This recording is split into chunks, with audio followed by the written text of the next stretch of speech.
Viva está na companhia do Biosfera. Hoje vai ficar a conhecer ecossistemas temporários. Charcos e zonas intertidais são habitats peculiares. Estão uma parte do tempo completamente encharcados e outra em seca total. As espécies que aí vivem têm, por isso, adaptações surpreendentes, como peixes sem escamas ou insetos que armazenam ar debaixo das asas. Estes ecossistemas são áreas de grande produtividade, sumidouros de carbono e uma das melhores zonas para estudar as alterações climáticas. Neste Biosfera, o investigador Nuno Monteiro desvenda os segredos do intermareal da Praia Norte de Viana do Castelo. Nuno Monteiro e Mário Cunha são cientistas do Centro de Investigação em Biodiversidade e Recursos Genéticos da Universidade do Porto. Procuram, entre as rochas da Praia Norte de Viana do Castelo, um peixe especial, a marinha. Tem uma. As fêmeas são muito mais coloridas, temos mais pintinhas que os machos gostam, e depois aqui na zona do tronco tem um tronco mais largo, com uma série de pequenas pontuações que, quando elas estão a querer convencer o macho de que são uma fêmea jeitosa, elas amplificam aqueles pontinhos e parece que ficam zebradas. Emitem um sinal visual aos machos e até às outras fêmeas, como quem diz, mantém-te à distância, e é um caráter de atração para os machos. Esguias e pequenas quase nem parecem um peixe normal, mas são uma das espécies mais características de uma zona que quase todos os portugueses conhecem, mas não sabem o nome, o intertidal. É uma zona de transição entre a terra e o mar. É uma zona que fica compreendida entre o limite máximo da maré e o limite mínimo, o que quer dizer que é um ecossistema muito particular, com elevada produtividade, como se pode facilmente verificar, e que está sujeito a alterações cíclicas, periódicas, com uma periodicidade muito apertada, e em que as condições, quer físico-químicas, quer de interações biológicas entre as espécies, acabam por condicionar o tipo e a distribuição da fauna e flora que existe nesta zona. De 12 em 12 horas, o mar sobe e desce, deixando a fauna e flora desta área ora submersa, ora completamente exposta. Isso influi diretamente, desde logo, por exemplo, na resposta dos organismos que habitam nesta zona, porque têm que ser capazes de rapidamente antever, não responder apenas, por exemplo, à descida do nível das águas, mas saber de antemão que daqui a algum tempo a água vai começar a descer. Por isso, a maior parte dos organismos que nós encontramos cá têm relógios biológicos a funcionar muito acertados e são capazes de saber de antemão quanto tempo é que falta para ocorrerem grandes alterações em termos físico-químicos aqui nesta zona intertidal. O intertidal é o território dos resistentes. Os seres que aqui vivem aguentam grandes alterações de temperatura, de concentração de salinidade e, claro, a ausência de água. Esta é a espécie de peixe mais comum no intertidal rochoso, especialmente no norte de Portugal, vulgarmente chamada de ranhosa, precisamente porque é uma espécie sem escamas, que tem uma camada mucosa muito abundante e é capaz de aguentar períodos de exposição ao ar relativamente prolongados, de várias horas, sobretudo se não for perturbada e se não estiver diretamente exposta ao sol. No intertidal, ser pequeno é uma vantagem porque é mais fácil encontrar refúgios entre as rochas e aguentar o hidrodinamismo. Durante a subida e a descida das marés, a maior parte destes indivíduos que nós vemos aqui estão sujeitos a pressões absolutamente extraordinárias.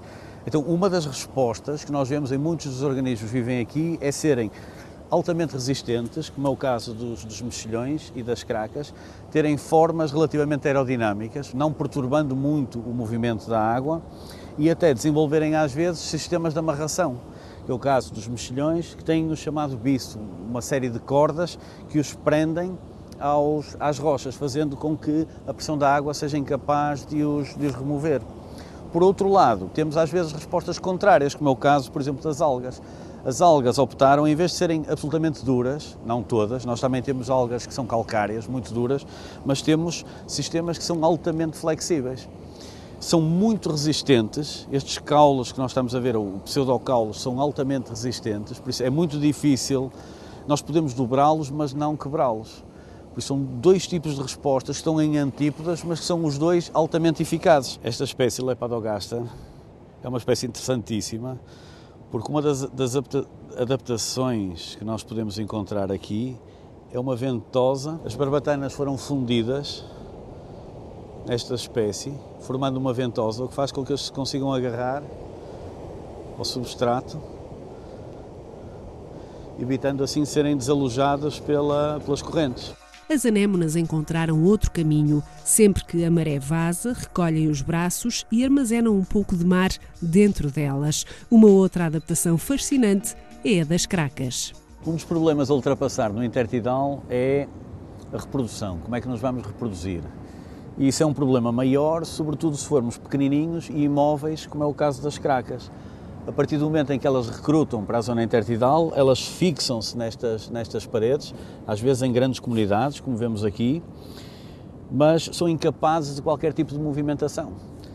Então, uma das formas de resolver esse problema foi evoluir uma estrutura absolutamente extraordinária, um pénis descomunal, provavelmente em termos comparativos o maior pénis do mundo animal, que permite a cada uma destas cracazinhas consiga procurar indivíduos que estejam receptivos na vizinhança e assim sobrepor o problema de ser pequenino e imóvel numa zona de hidrodinamismo tão grande como é o intertidal. Não são apenas as espécies que aqui vivem que são especiais. O próprio ecossistema é altamente produtivo e alimenta os oceanos. Há, inclusive, espécies que vêm reproduzir-se ao intertidal.